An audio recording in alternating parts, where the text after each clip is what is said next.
मैथिली आ भोजपुरी के सबसे नीक चैनल एपी प्रोडक्शन दरभंगा के एखनई लाल बटन दबाकर सब्सक्राइब करू और घंटी के निशान बटन के जरूर दबाओ ताकि नव नव ऑडियो आ वीडियो अहाँ सब लग तुरंत पहुंच सके।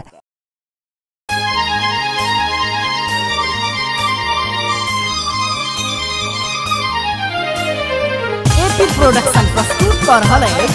राहुल कुशवाहा के आवाज में सुंदर सुंदर होली के गीत तो अहिना सुनत रहू आ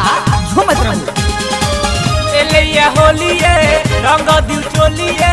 जीजा अहाँ के छी जियो ने बाजत के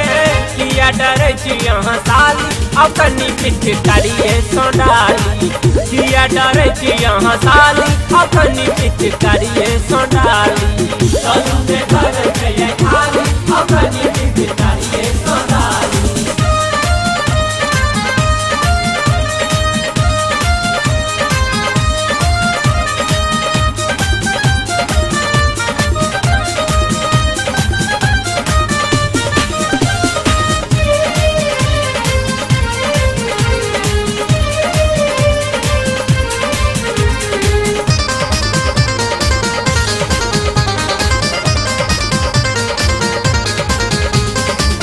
गोरे गोरे आहाँ के गाल देखो में ये बरला जवाब कह दे भाई ये आहाँ के तंग मिल कर लगा दिया रंग सुनी हमरा लाज करूँ कनियों तक छुओ बात करूँ ने डरिए चलू ने घरिए जीजा आहाँ के छी जियो ने बाजत चुकत नहीं काना केरे वाली अब कनी पिच करिए सोडाली चलू ने घर पे ये खाली अब कनी पिच करिए सोडाली।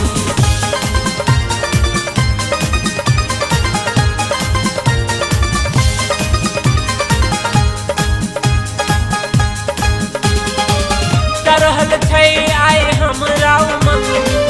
लाल रंग देब अहाँ के अंग साल भर पर ई त्योहार हमरा लगाब के दरकार चलत ने आए बहाना बिगड़ल छै ये जमाना खेलब कैस के हटके नहीं सट के होली में झूम के गाल दोनों चुम के राहुल सो अहाँ रंगवाली अब कनी पिच करिए सोडाली